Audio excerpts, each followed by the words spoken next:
Hola, muy buenas tardes para todos. Estoy muy contenta de participar en esta segunda sesión que tenemos virtual de nuestro equipo de capacitación para América Latina, compartiendo un tema que es el que ustedes están viendo en este momento en pantalla, efectos de la pérdida auditiva por edad en el cerebro y la cognición. Es un tema que nos apasiona a todos, especialmente a todos mis compañeros del equipo, que les agradezco por estar aquí conmigo en esta tarde compartiendo esta información, porque definitivamente si nosotros no tenemos en cuenta los efectos que la pérdida auditiva tiene en el cerebro y la cognición, no basta con que tengamos la mejor adaptación si no tenemos en cuenta cosas importantes que vamos a ver en el desarrollo de esta presentación en todo nuestro proceso de adaptación. De nuevo, bienvenidos a todos. Muchas gracias por acompañarnos. Siempre es muy grato ver que se conecten a este tipo de actividades. Para los que no me conocen, mi nombre es Aida Lucía Daza. Yo soy audióloga, vivo en Colombia y trabajo con el equipo de capacitación de Starkey en América Latina. Y bueno, tengo el gusto hoy de desarrollar este tema que, como ya les dije, es un tema muy importante que todos debemos tener en cuenta cuando abordamos a un paciente que tiene pérdida auditiva asociada a la edad. Entonces, miremos un poco en qué consiste esta pérdida auditiva asociada a la edad que llamamos presbiacusia. Entonces, es una pérdida auditiva que se presenta generalmente con un compromiso a nivel auditivo que comienza con una pérdida auditiva en las frecuencias agudas. ¿Y por qué seguramente comienzan las frecuencias agudas? Porque sabemos que las frecuencias agudas son las que están más en la periferia de la cóclea, digamos que en la parte más periférica de toda la vía auditiva. Las estadísticas nos hablan de que el 40% de las personas que tienen 50 años pueden ya presentar presbiacusia, este daño auditivo asociado a la edad, pero vemos cómo en la medida que la persona va teniendo mayor edad, va teniendo mayor riesgo, no solamente por el envejecimiento, y esto lo vamos a ver más adelante, sino por todos los factores de vida asociados de tener un impacto auditivo, es decir, de tener una pérdida auditiva. Vemos cómo a los 70 años ya contamos con un porcentaje de aproximadamente el 70% de los individuos. ¿De qué está acompañada generalmente esta presbiacusia? Digamos que pérdida auditiva, obviamente, porque pues eso es lo que consiste, eso es lo que llamamos presbiacusia, la pérdida auditiva cuando está asociada a la edad del paciente, pero no solamente es esta pérdida auditiva, sino que además de esto, el paciente puede tener dificultades para entender. Y vamos a ver que esto casi que es una constante en todos nuestros pacientes. Problemas para entender, y esos problemas para entender los pueden llevar a dificultades a nivel de comunicación, y esto a su vez trae complicaciones para que el paciente pueda socializar de forma tranquila y relajada. En este tipo de situaciones en donde el paciente tiene que interactuar y tiene esta pérdida auditiva y tiene estas dificultades para entender, lo que vamos viendo, y nosotros pues es el reporte que tenemos de nuestros pacientes, es que les cuesta mucho trabajo poder interactuar y se sienten muy cansados y agotados cuando tienen que hacer este tipo de interacciones. Por eso, el paciente tiende a aislarse.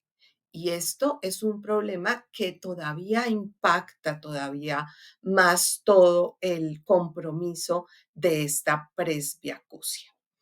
Además, sabemos que el paciente que avanza en la edad también puede tener dificultades a nivel cognitivo, que si se suma a la presbiacusia, y lo vamos a analizar más adelante, vamos a ver que esto se complica aún más. Y vamos a ver cómo la pérdida auditiva también está asociada, no solamente la edad, sino la pérdida auditiva también está asociada a la aparición de estos problemas cognitivos. Y toda esta, digamos que, dificultad en el procesamiento de la información auditiva hace que se generen cambios en el cerebro que también van a impactar de forma negativa al paciente, sobre todo en todo lo que tiene que ver con los procesos de discriminación y más enfocados a los procesos de discriminación en ruido.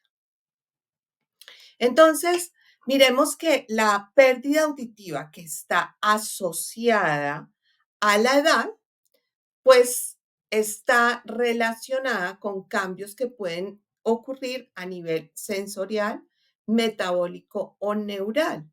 Y estos cambios inicialmente afectan al sistema auditivo más periférico. Pero en la medida que esta pérdida auditiva avanza con la edad y el paciente no busca una ayuda, pues ya vamos viendo cómo se va comprometiendo toda la vía auditiva, la corteza auditiva, y así el paciente cada vez más tendrá dificultades importantes para discriminar el habla y por lo tanto para comunicarse y socializar. Y vuelvo y repito, esto es una cosa que va a impactar también negativamente todo lo que tiene que ver con el procesamiento de la información auditiva. Entonces miremos de qué se trata la presbiacusia sensorial. Es la que se asocia al daño en las células ciliadas del órgano de Corti. Sabemos que allí están las células ciliadas externas y las células ciliadas internas. Esta presbiacusia sensorial inicialmente comienza con las frecuencias más agudas, porque son las que están más a la periferia, como lo vimos anteriormente. Y en la medida que el compromiso de las células ciliadas es mayor, pues se va extendiendo hacia las frecuencias graves. La presbiacusia metabólica es la presbiacusia que tiene que ver con un mal funcionamiento de la estría vascular. La estría vascular es el que maneja todo este cambio químico para que se pueda dar el potencial de acción en las células ciliadas internas y así se pueda llevar toda la información a la corteza auditiva. Esta presbiacusia metabólica inicialmente muestra un descenso para las frecuencias graves con mayor compromiso en las frecuencias agudas. Y por último, la presbiacusia neural, que se caracteriza por una atrofia en las células del ganglio espiral. Recordemos que allí es como la primera estación de la vía auditiva. El ganglio espiral es el primero que recibe ese potencial de acción que se genera en las células ciliadas internas y externas. ¿Qué pasa con esta forma de presbiacusia? La mayor cantidad de pacientes que presentan este tipo de daños llegan a sus consultorios hablando de que tienen muchas dificultades de comunicación porque no entienden y que estas dificultades se hacen aún mayor cuando el paciente está en una situación difícil de comunicación, que generalmente se relaciona con ruido en el ambiente en el que está.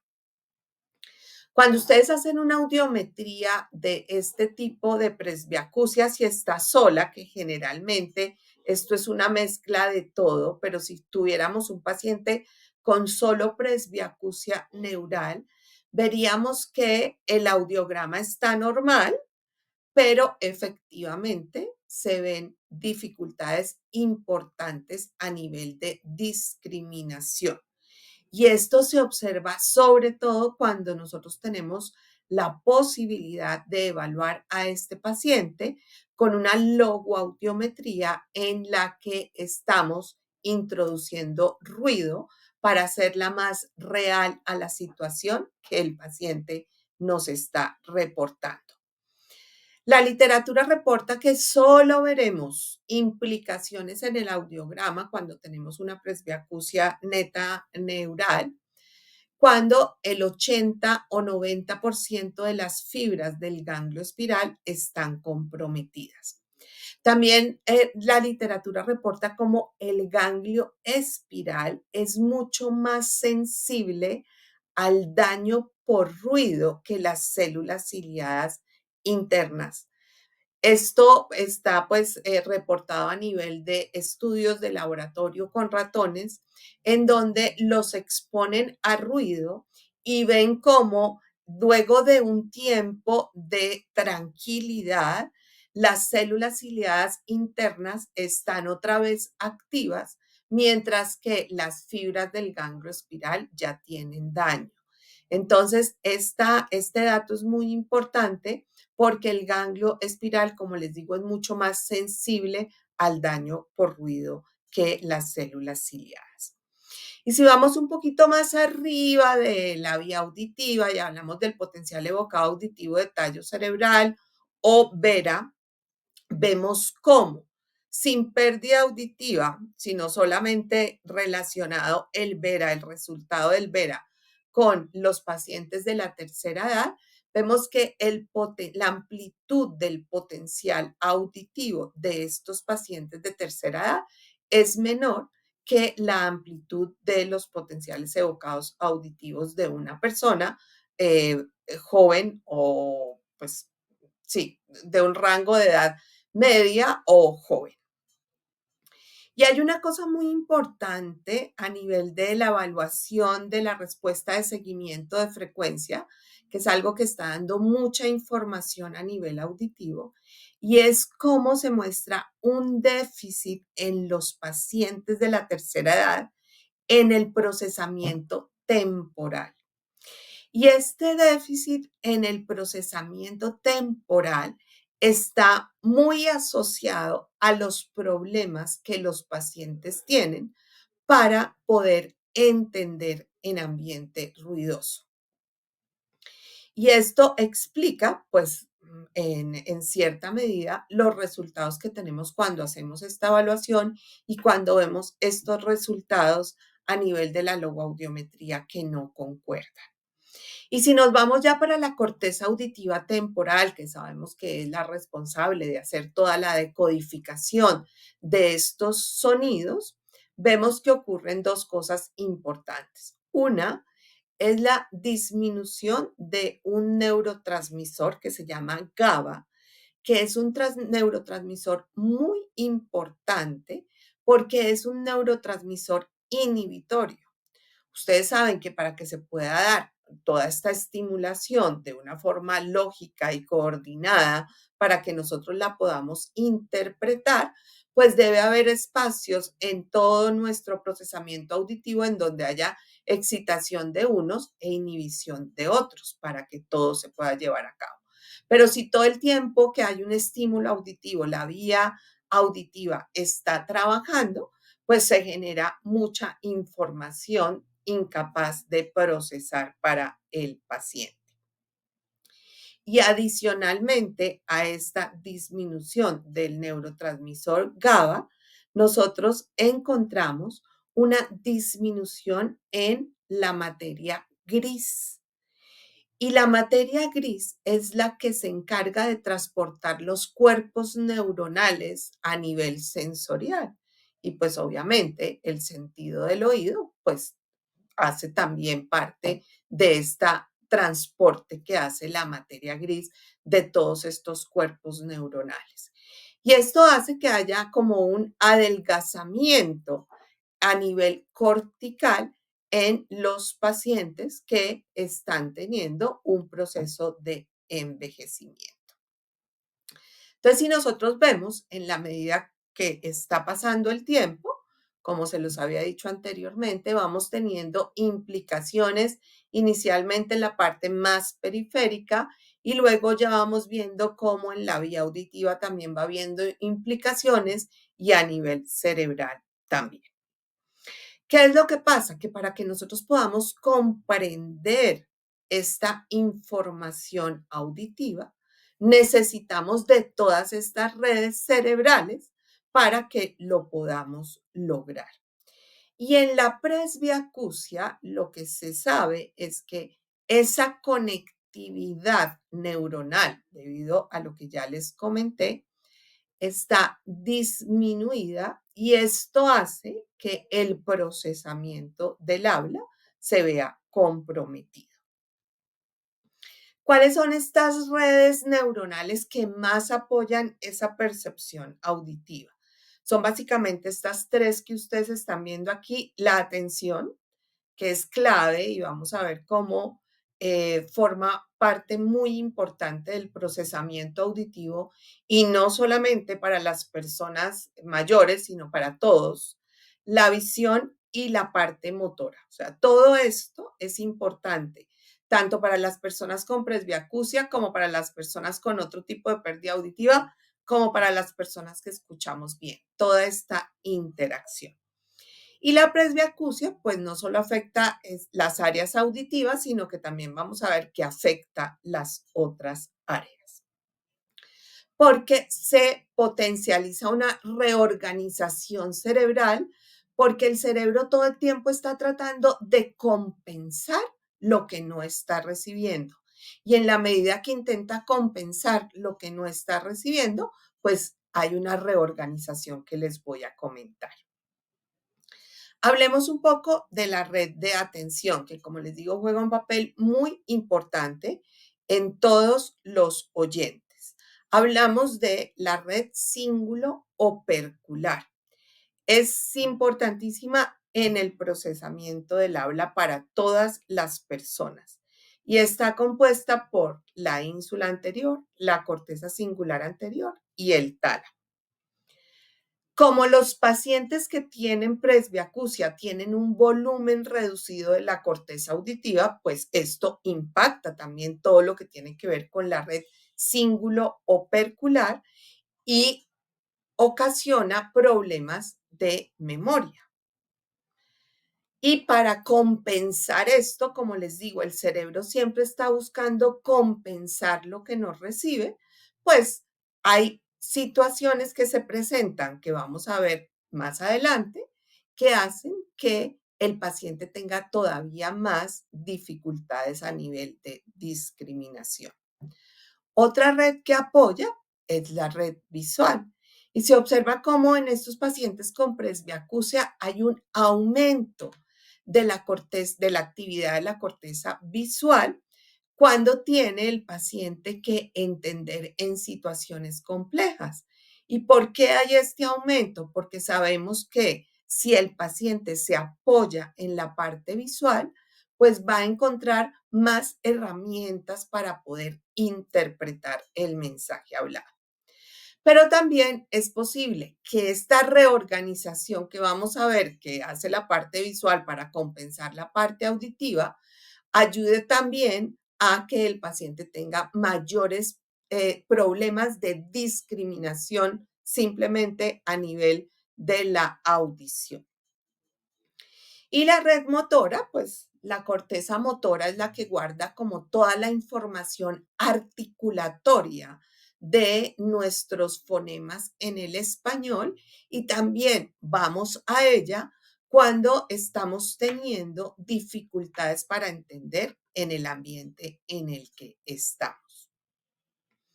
Nosotros sabemos que nosotros construimos toda nuestra información, nuestro pensamiento, nuestra inteligencia a través de las entradas sensoriales.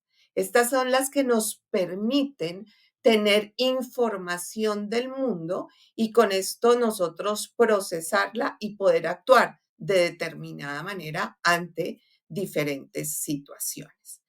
Y estas entradas sensoriales tenemos la capacidad de que sean flexibles a nivel de toda nuestra vida. Es decir, podemos seguir aprendiendo de estas entradas sensoriales durante toda la vida y eso es lo que llamamos neuroplasticidad. La posibilidad de generar vías alternas y compensación de las fallas que tengamos a través de esta posibilidad de neuroplasticidad. Y vamos a hablar en este momento de dos tipos de plasticidad, intramodal y transmodal.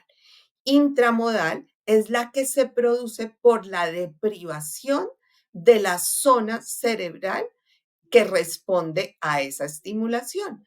En este caso, hablamos de nuestra zona temporal, que es la que recibe la estimulación cuando nosotros estamos recibiendo información auditiva.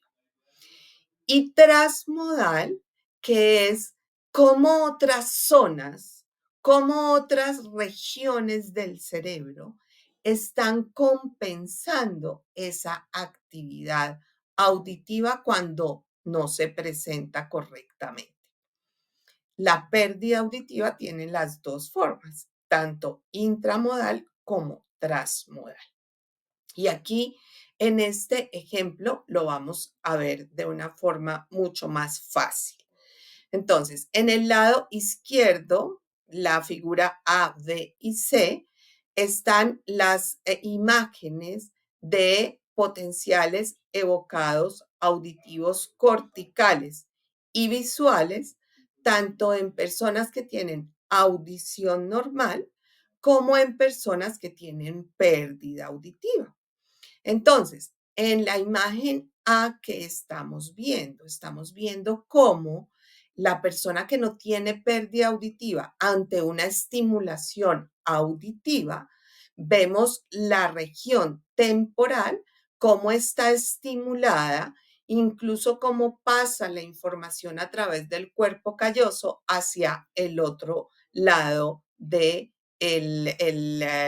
lóbulo temporal. Mientras que cuando tenemos pérdida auditiva, vemos cómo esa estimulación es mucho menor.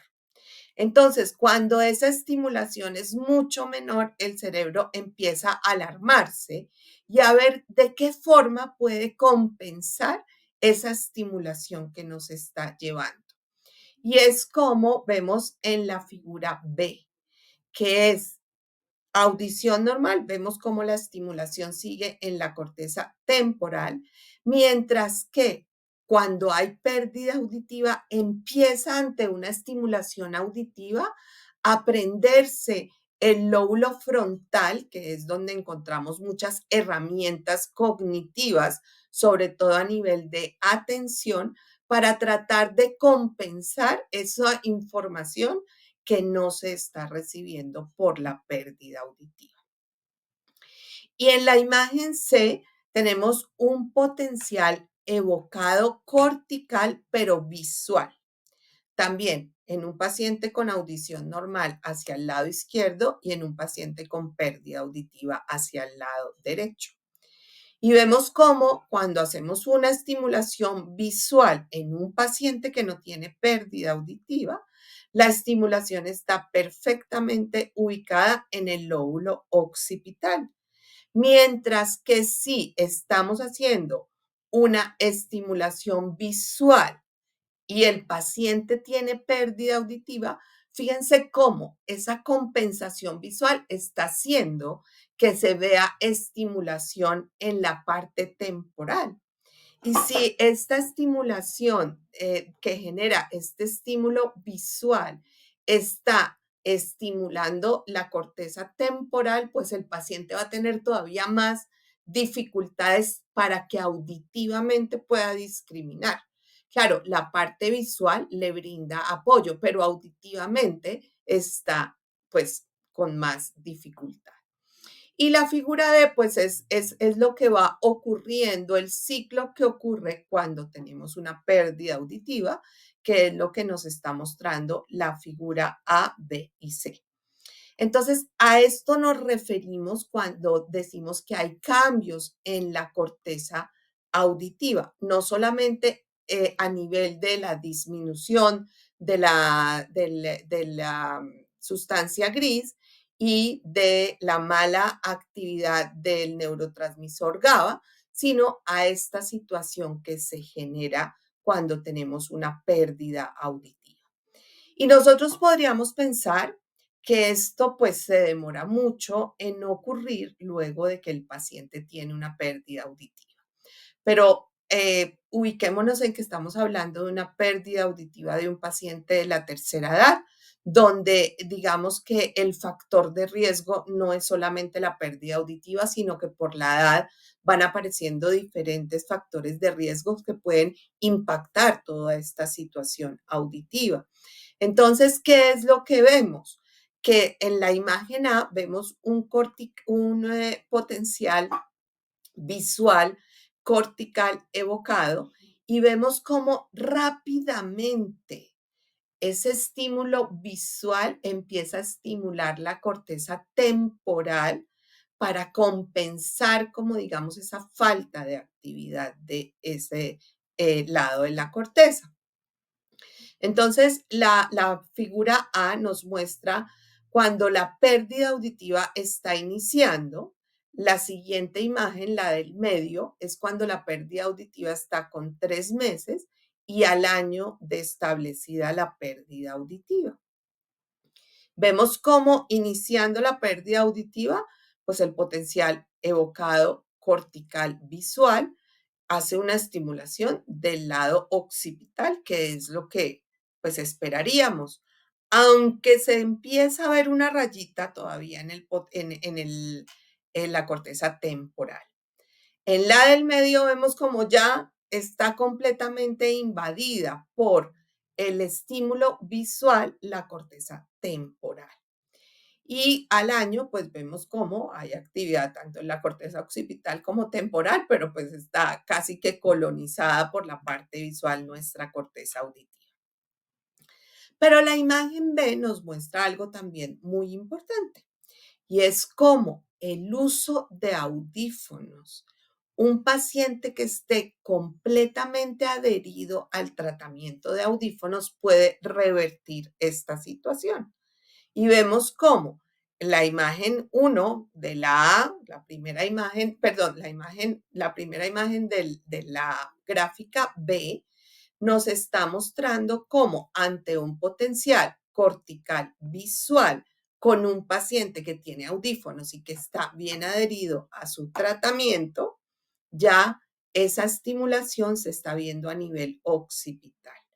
Mientras que si tenemos un paciente que no está, digamos que adherido bien a su tratamiento de audífonos, sigue presentándose esa colonización de la parte visual del tema auditivo. Entonces, estas son cosas importantes para que nosotros, los profesionales que trabajamos con pacientes que tienen pérdida auditiva, hablemos, porque esto también es importante para motivar al paciente a que se ponga los audífonos rápidamente. Y vamos a ver qué hay más de lo que podemos hablar para que el paciente se motive a hacerlo más rápido de lo que lo está haciendo actualmente. Es importantísimo, teniendo en cuenta todo lo que yo les acabo de mencionar en este momento, que nosotros evaluemos la vía auditiva completa, estemos seguros de cómo está todo el estado de la vía auditiva antes de realizar un proceso de adaptación de audífonos. Hay algo supremamente importante.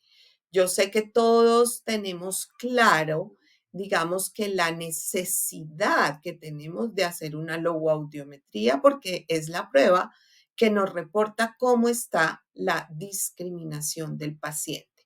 Pero si nosotros hacemos una logoaudiometría, como la audiometría, como la logoaudiometría diagnóstica que se realiza en una cabina sonoamortiguada con unos auriculares puestos en el oído del paciente y a una intensidad cómoda para el paciente, nos va a dar un dato importante para nosotros utilizar a nivel de diagnóstico. Pero a nivel de rehabilitación no nos da muchas herramientas, porque eso no es la realidad en la que el paciente vive. La realidad en la que todos vivimos, así estemos en sitios silenciosos como yo lo estoy en este momento, es que todo el tiempo hay ruido y nosotros tenemos que competir todo el tiempo con ese ruido. Así que nosotros y la literatura, hay mucha literatura que reporta que yo puedo tener una discriminación del 100% a nivel de la logoaudiometría tradicional, pero yo hago una logoaudiometría sensibilizada y esa discriminación me puede bajar al 60, al 50, al 40. Entonces, arriesgarnos a hacer un pronóstico de adaptación cuando nosotros tenemos una logoaudiometría tradicional es un poco complicado para las expectativas del paciente. Así que, pues, esta diapositiva tiene como finalidad, vuelvo y les digo, invitarlos a que siempre realicemos una evaluación muy completa de la vía auditiva y de esta manera vamos a poder dar un pronóstico mucho mejor para nuestro paciente y vamos a poder evaluar qué más necesitamos para nuestro proceso de rehabilitación. Si necesitamos una ayuda adicional, como lo puede ser un micrófono externo, si necesitamos que el paciente sea apoyado por rehabilitación auditiva para que tenga mejores resultados. Todo esto, entre más datos tengamos, pues más posibilidades tenemos de establecerlo. Ahora, teniendo muy claro todo lo que pasa a nivel auditivo, veamos qué es lo que pasa a nivel del deterioro cognitivo. Esto es una diapositiva que me gusta mucho porque nos ubica muy bien sobre cuáles son los desafíos que tiene la persona que presenta una pérdida auditiva. Y en la medida que sepamos cuáles son estos desafíos, pues vamos a poder entender por qué empieza la persona a tener un deterioro cognitivo. Entonces, todos nosotros a nivel de comunicación tenemos tres desafíos que están en cabeza de el que escucha, el que habla y el ambiente en el que se genera esa comunicación. ¿Cuáles pueden ser los desafíos para la persona que escucha? Pues la agudeza auditiva. Y si estamos hablando de la presbiacusia, ya sabemos que vamos a tener una agudeza auditiva disminuida. Esa agudeza auditiva disminuida va a hacer que él pueda oír el lenguaje de forma incompleta y entonces le genera un desafío adicional. Y no solo eso, lo puede oír el lenguaje incompleto, pero además con problemas temporales. Entonces, no solo va a oír parte del mensaje, sino que todo lo que va a oír lo va a oír pegado sin ningún tipo de pausa y así es mucho más difícil interpretar lo que se está escuchando. El que habla, ¿qué desafíos tiene? Pues acento poco familiar. Nos pasa a todos en todos los países. Una persona, por ejemplo, extranjera también genera un desafío, así hable el idioma, y si no lo habla y yo tengo que escucharlo, y yo sí hablo el idioma, también genera un desafío acústico porque es mucho más difícil y necesita uno mucho más concentración y atención para poder entender un hablante que no tiene el idioma nativo de uno. Todo esto genera desafíos del que habla, que yo no puedo, yo como el que escucha, no puedo controlar, pero que están ahí en mi proceso de comunicación. Un paciente que no tenga buena articulación también genera un desafío del que habla. Y en el ambiente, pues lo que siempre hablamos, el ruido de fondo, que es el gran enemigo de todos, las personas que tenemos buena audición y las personas que no, aún más. La competencia de otros oradores genera un desafío todavía mayor. porque no hay nada que enmascare mejor otra cosa que esa misma cosa. Entonces, si yo estoy hablando y a mi lado hay ruido de habla, pues voy a tener un desafío todavía mayor para poder entender a esa persona. Y definitivamente cuando estamos hablando por dispositivos de asistencia, como por ejemplo un micrófono, pues eso genera un desafío acústico teniendo en cuenta pues todos los desafíos acústicos anteriores. Cuando entre más desafíos acústicos tenga yo, pues más demanda cognitiva voy a tener. Entonces, más voy a necesitar de ese recurso cognitivo, sobre todo de atención y memoria, para poder entender lo que me están diciendo. Y eso va completamente ligado con la motivación. Porque si ustedes están en este momento motivados para la información que yo les estoy dando, pues están poniendo atención. Pero si no, simplemente están haciendo otra cosa y no tienen que hacer ningún esfuerzo porque no se está presentando ningún desafío, porque no hay un proceso comunicativo allí. Entonces, si hay motivación, estos desafíos acústicos se presentan. Si no, pues no, porque no se está presentando, como les digo, el tema de comunicación. Y esa demanda cognitiva genera un esfuerzo de escucha. Y eso es un esfuerzo cognitivo porque lo que está tomando es herramientas de la atención y la memoria para poder entender. Que se usan siempre, sí, en las personas con audición normal. También esto se usa cuando estamos ante estos desafíos de escucha, pero eso es, digamos que eventual y no se necesita tanto recurso como el que necesita una persona que tenga una presbiacusia. Y ese esfuerzo cognitivo hoy en día está descrito y está soportado desde diferentes ámbitos, desde lo psicológico, desde la imagenología, desde todo lo comportamental, desde la memoria. Entonces nosotros nos podemos dar cuenta qué tanto esfuerzo de escucha está haciendo esa persona en un proceso de escucha, en una situación de escucha determinada. ¿Qué es el esfuerzo de escucha? Pues es eso, la necesidad mayor de ese recurso cognitivo para que el paciente pueda entender el mensaje que le están entregando. Miremos acá en esta diapositiva cómo funciona nuestro cerebro cuando está enfrentado a un habla que es acústicamente clara. Vemos cómo la mayor estimulación se está dando en la parte temporal y también en la parte frontal por todos los procesos de memoria que son importantes en el momento de entender. Generalmente lo que se hace es que esta red principal del habla hace un análisis acústico, hay un acceso léxico-semántico de la información y un análisis sintáctico para que nosotros podamos entender lo que está pasando. Pero ¿qué pasa cuando tenemos un habla acústicamente degradada? Ya no solamente está todo lo que tiene que ver con la parte temporal y prefrontal, sino que también está todo lo que tiene que ver con la zona cíngulo o percular y todo lo que tiene que ver con la frontoparietal para que los procesos de memoria y atención soporten esta dificultad que está generando el habla acústicamente degradada. Entonces, aquí nosotros digamos que le damos todo el soporte a esas situaciones de deterioro cognitivo que suceden en estos pacientes. Miremos ahora esa relación entre la presbiacusia y la demencia. Y aquí vamos a traer el último reporte de la Lancet Commission, que es del 2020, con relación a la demencia.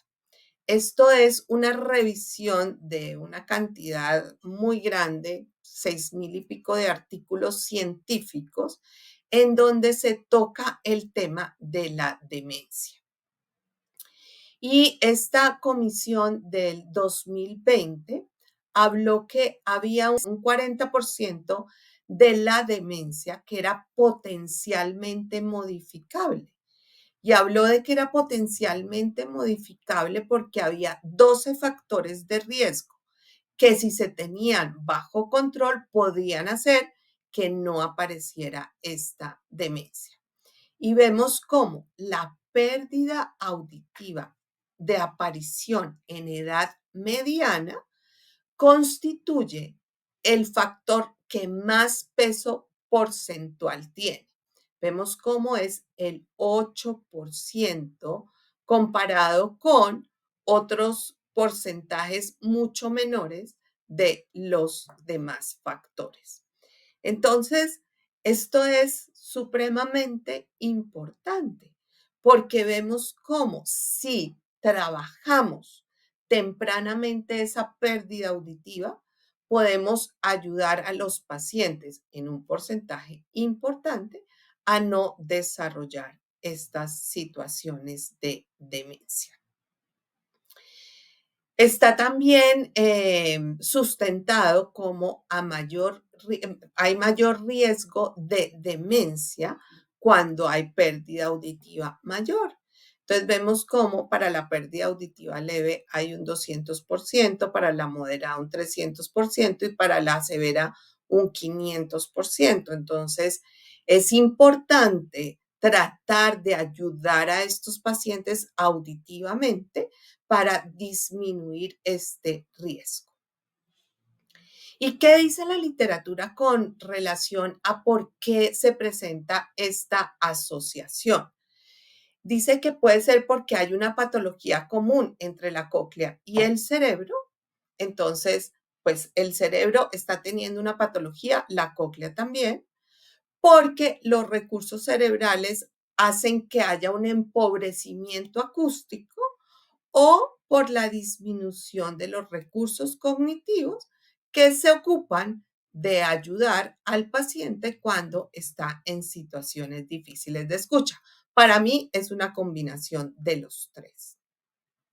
Ahora, ¿cómo nosotros, profesionales auditivos, podemos ayudar a nuestros pacientes?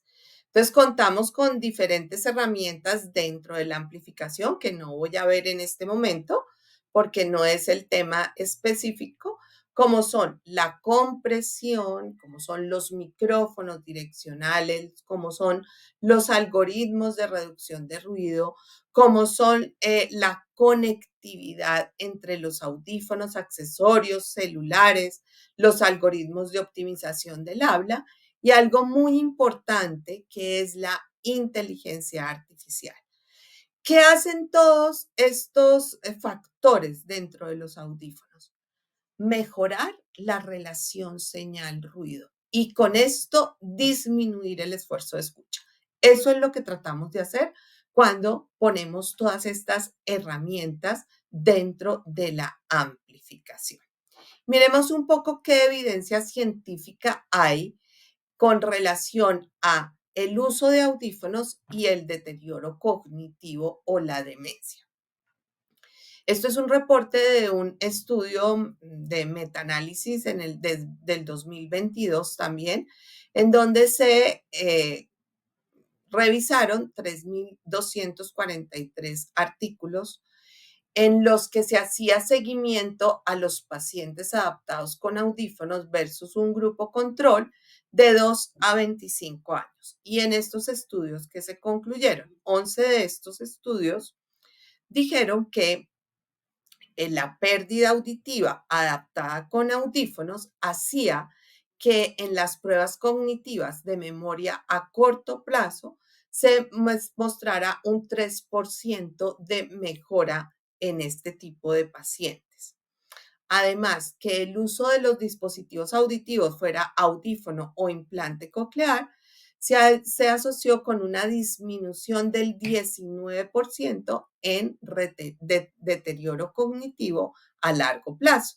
Entonces ya estamos viendo estudios que soportan que el uso de audífonos sí ayuda a prevenir en el paciente todos estos problemas. Este es un artículo que salió en el 2018, fue publicado en el 2018 en la revista Lancet, que el artículo se titula Efectos de la intervención auditiva en el deterioro cognitivo, resultados del ensayo aleatorio de evaluación de envejecimiento y salud auditiva en adultos mayores. ¿Y qué resultados arrojó este estudio? Muy importante, miren, se observó que con el uso de audífonos en pacientes que tenían condiciones crónicas de salud sumadas a la pérdida auditiva, se redujo el deterioro cognitivo en un 48% en los 3 años de seguimiento que se hizo en este grupo. Este grupo generalmente presentaba pérdida auditiva y arteriosclerosis. Entonces, muy importante, 48% es un porcentaje bien importante para que nosotros lo hablemos con los pacientes. Y lo otro importante que reportó el estudio es que en los pacientes que no tenían ninguna enfermedad asociada a la pérdida auditiva en el momento en el que se evaluaron, ni tampoco tenían ningún tipo de deterioro cognitivo, no se tuvieron diferencias en la parte cognitiva con el grupo control y esto se asocia a que puede ser porque solo se hizo seguimiento en 3 años y de pronto estos pacientes necesiten un poco más de tiempo para que se presenten. Esto es pues una hipótesis que ellos dan en este estudio. Aquí yo les quiero mostrar cómo los pacientes nos dicen que lo estamos haciendo bien. O sea, en la medida que nosotros hemos avanzado en toda esta tecnología, vamos viendo que los pacientes van reportando que los audífonos les sirven. Estos son los resultados de una encuesta que se hace en Estados Unidos de todos los fabricantes de audífonos y toda la industria a nivel auditiva que se llama Market Track, que le pregunta es a los pacientes usuarios de amplificación por diferentes cosas con relación a cómo se sienten con relación al uso de los audífonos. Y aquí esta encuesta se empezó a hacer en 1989 y el último reporte es del 2022. Y fíjense cómo con relación a la satisfacción que reportan los pacientes del uso de audífonos, en el 89 era del 58% y en el 2022 ya era del 83%. Y nosotros cada vez vamos mejorando más en el procesamiento de nuestros audífonos esta posibilidad de que el paciente tenga una mejor relación señal-ruido, entonces seguramente esto va a seguir creciendo. Y esto es importante que lo conozcamos nosotros los profesionales de la audición, nuestros pacientes, porque quiere decir que sí sirven, que sí apoyan. La adaptación binaural antes era del 38.8%, en el 2022 ya el del 70%, que sabemos todas las ventajas que tiene esta adaptación binaural. La edad promedio de los compradores en el 1989 era de 66.9 y ahora ha disminuido a 60, entonces ya nos están llegando más temprano y esto es un beneficio principalmente para el paciente.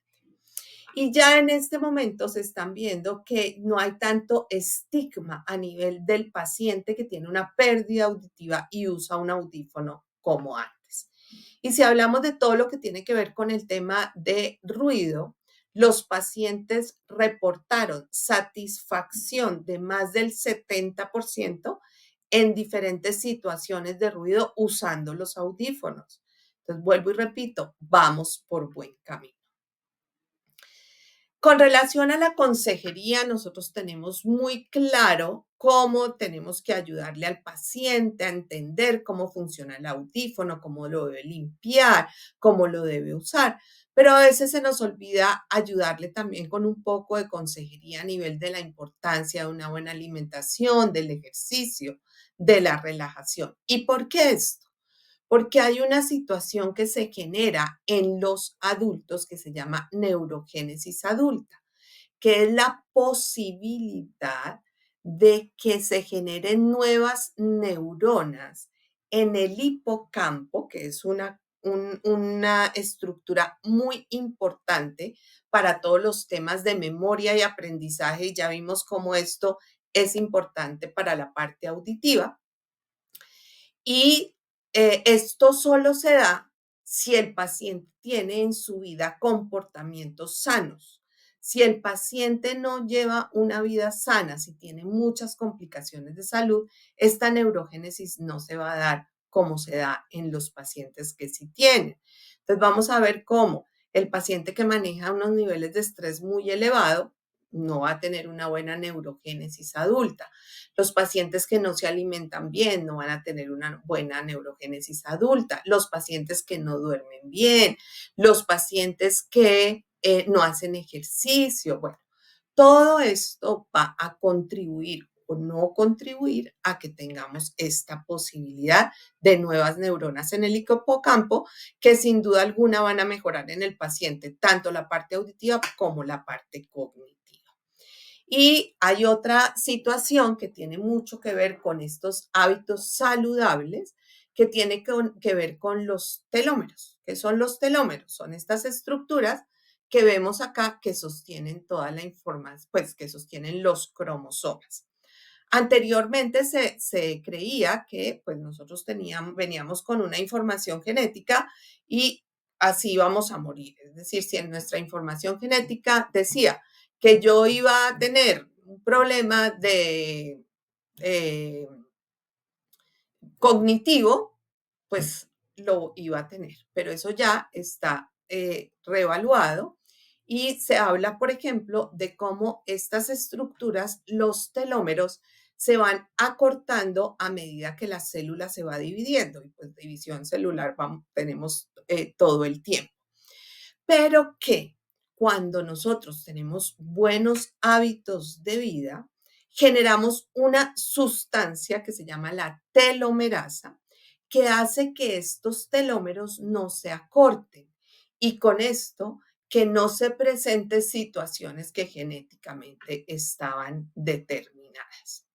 Entonces, para terminar y resumir, no solamente es todo lo que tiene que ver con el audífono, con el tratamiento global de la pérdida auditiva, sino también lo que tiene que ver con hábitos saludables para el paciente, como lo es la alimentación, el ejercicio, la meditación, todo esto que genere tranquilidad para el paciente va a ser importante para ayudar con su problema auditivo. Esta era básicamente la información que quería manejar el día de hoy. Creo que estamos apenas con el tiempo. Lo último que quiero hacer es una invitación a nosotros primero como los profesionales de la salud a que nos concienticemos de esta información y a que no paremos de estar estudiando e investigando para beneficio de nuestros pacientes. Lo otro es pasar esta información a nuestros profesionales afines para que nos ayuden a que los pacientes lleguen más rápido a prevenir muchas de estas cosas que les acabo de mencionar, haciendo que la pérdida auditiva se presente y el paciente sea remitido a nosotros para poder hacer un proceso de amplificación de forma temprana que seguramente va a prevenir muchas de estas cosas de las que hablamos. Y por último, y no por ser menos importante, concientizar a los pacientes. Porque es que si nosotros dejamos que el paciente se vaya con que la información de que la pérdida auditiva es un problema que lo único que hace es que haya una disminución auditiva, pues no les estamos dando la información. Tenemos que hablarles de todo lo que vimos, de cómo esa pérdida auditiva va a ir afectando toda la vida y con esto vamos a ir teniendo mayores dificultades para entender, de cómo esta pérdida auditiva puede iniciar con procesos de pérdida de memoria, de cómo esta pérdida auditiva podría llevar al paciente a una demencia, que pues obviamente eso para nadie es un tema que no se quiera evitar. Entonces, démosle esta información al paciente. El paciente llega a nosotros porque confía en que nosotros le vamos a dar la información como es y le vamos a dar la mejor recomendación. Estas son algunos de los artículos que se utilizaron para la preparación de esta conferencia. Bueno, esto era pues lo que queríamos compartir el día de hoy con ustedes. Les agradezco que pongan sus comentarios o sus preguntas para que todos los miembros del equipo de capacitación los podamos contactar. De nuevo, muchísimas gracias por estar aquí con nosotros. Vuelvo y repito que es un placer verlos conectados y esperamos pues volverlos a tener para nuestra próxima actividad de capacitación a nivel virtual. Un abrazo para todos y nos vemos pronto. Que estén bien.